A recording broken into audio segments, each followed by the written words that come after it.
অনুপ্রবেশ ইস্যুতে zero tolerance রাজ্যে, রাজ্যকে অনুপ্রবেশ মুক্ত করতে নির্দেশ মুখ্যমন্ত্রীর নির্দেশের পরই সীমান্তে ভিড়। ভারত থেকে বাংলাদেশ ফিরতে ভিড় অনুপ্রবেশকারীদের। অনুপ্রবেশ ইস্যুতে জিরো টলারেন্স রাজ্যে, রাজ্যকে অনুপ্রবেশ মুক্ত করতে নির্দেশ মুখ্যমন্ত্রী শুভেন্দু অধিকারীর। আর সেই নির্দেশের পরেই আমরা দেখতে পাচ্ছি সীমান্তে ভিড়।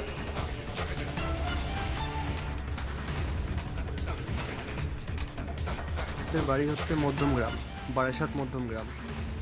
তো আমরা ছোটোবেলায় বড় হয়েছি এখানে, মা বাবা বাংলাদেশি। এসআইআরের সময় যেহেতু তৃণমূল পার্টি ছিল এসআইআরের সময়, তখন আমাদের অতটা সমস্যা হয়নি। পাল্টনার পুলিশ আমাদের ওখানে এসেছিলেন, তো আমরা দেখিয়েছিলাম যে আমাদের কাছে Aadhaar card, PAN card, ration card আছে।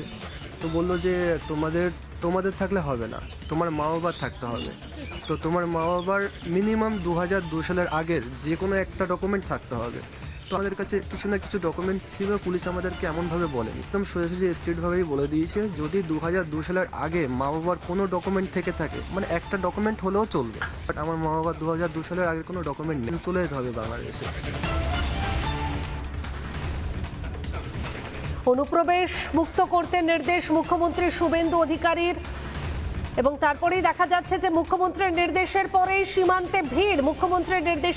সীমান্তে ভিড়। অনুপ্রবেশ ইস্যুতে জিরো টলারেন্স রাজ্যে, রাজ্যকে অনুপ্রবেশ মুক্ত করতে নির্দেশ মুখ্যমন্ত্রীর নির্দেশের পরেই সীমান্তে ভিড়। ভারত থেকে বাংলাদেশ ফিরতে ভিড় অনুপ্রবেশকারীদের।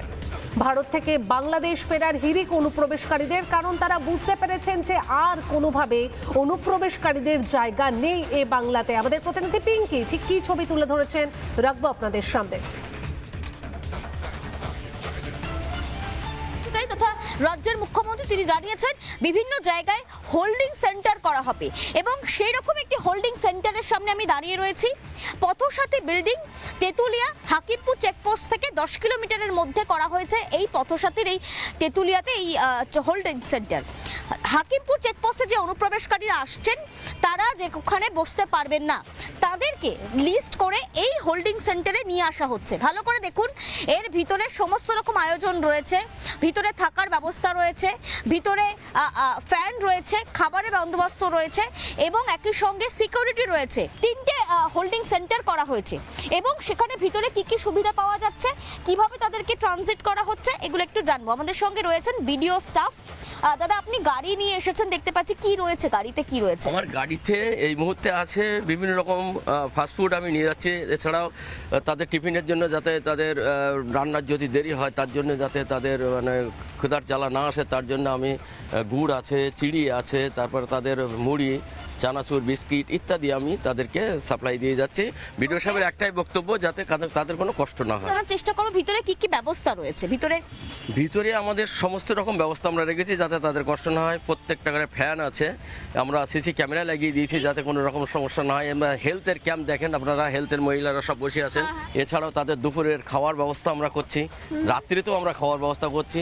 এছাড়াও বাচ্চারা আছে, তাদের জন্য আমরা বেবি ফুডের ব্যবস্থাও করেছি। সবকিছু আমরা যাতে তাদের কোনো রকম কষ্ট না হয় তার দিকে বিডিও সাহেব, স্বরূপনগর বিডিও ধ্রুবজ্যোতি রায় মহাশয় একদম দৃঢ় লক্ষ্য রেখেছেন এবং আমাদেরকে সেভাবে ব্যবহার করছেন। এনারা কারা? যারা হাকিমপুরে গিয়ে বসছেন তাদেরকেই এখানে আনা হচ্ছে, তাই তো? বিজেপির হাতে হ্যান্ডওভারের আগে? হ্যাঁ, হ্যান্ডওভারের আগে। ফ্ল্যাগ মিটিং হওয়ার পর বিজেপি তালিকা দেখে আইডেন্টিফিকেশন করে তাদের যে নাগরিক, বাংলাদেশের নাগরিক, তাদেরকে ফেরত নিয়ে নেবেন। ক্যামেরায় পার্থ সারথীর সঙ্গে পিঙ্কি অধিকারী, রিপাবলিক বাংলা, হাকিমপুর। নানা ধরনের কন্টেন্ট দেখার জন্য লাইক করুন, শেয়ার করুন আমাদের ফেসবুক পেজ, সাবস্ক্রাইব করুন আমাদের ইউটিউব চ্যানেল। পাশাপাশি অন্যান্য ব্রেকিং নিউজের জন্য অবশ্যই চোখ রাখুন রিপাবলিক বাংলায়।